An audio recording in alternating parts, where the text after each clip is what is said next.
புரட்டாசி special சைவ ஈரல் மசாலா எப்படி செய்யறதுன்னு பார்க்கலாம்.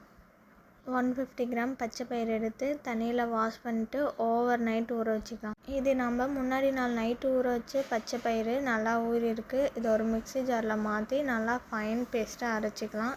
இந்த மாதிரி நல்லா ஃபைன் பேஸ்ட்டாக இருக்கும். இதில் கொஞ்சமாக சால்ட் ஆட் பண்ணி ஒரு 10 மினிட்ஸ் வைக்கலாம். அப்படியே ஒரு இட்லி பாத்திரத்தில் நம்ம அரைச்சி வச்சுருக்க மாவை ஊற்றி ஒரு 50 மினிட்ஸ் நல்லா வேக வச்சு எடுத்துக்கலாம்.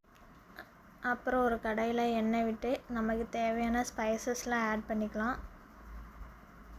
அப்புறம் வெங்காயம் போட்டு நல்லா வதக்கிட்டு இஞ்சி பூண்டு பேஸ்ட்டு போடலாம். அப்புறம் நமக்கு தேவையானது கருவேப்பிலை, தக்காளி இதெல்லாம் போட்டுக்கலாம். இது கூட உப்பு மஞ்சள் ஆட் பண்ணி நல்லா வதக்கிக்கலாம்.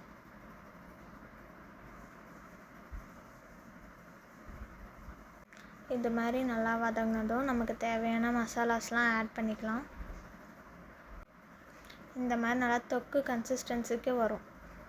இப்போ நம்ம எடுத்து வச்சுருக்க வெஜ் ஈரலை கட் பண்ணிக்கலாம். பார்க்கவே டெம்ப்ட் ஆகுதுல, நல்லா செம்மையாக இருக்கும். நம்ம கட் பண்ணி வச்சுருக்க ஈரலை மசாலாவில் சேர்த்துக்கலாம். அவ்வளோதாங்க, சிம்பிள் ரெசிபி. கொஞ்சம் கொத்தமல்லி போட்டு இறக்கி சர்வ் பண்ணால் சூப்பர்.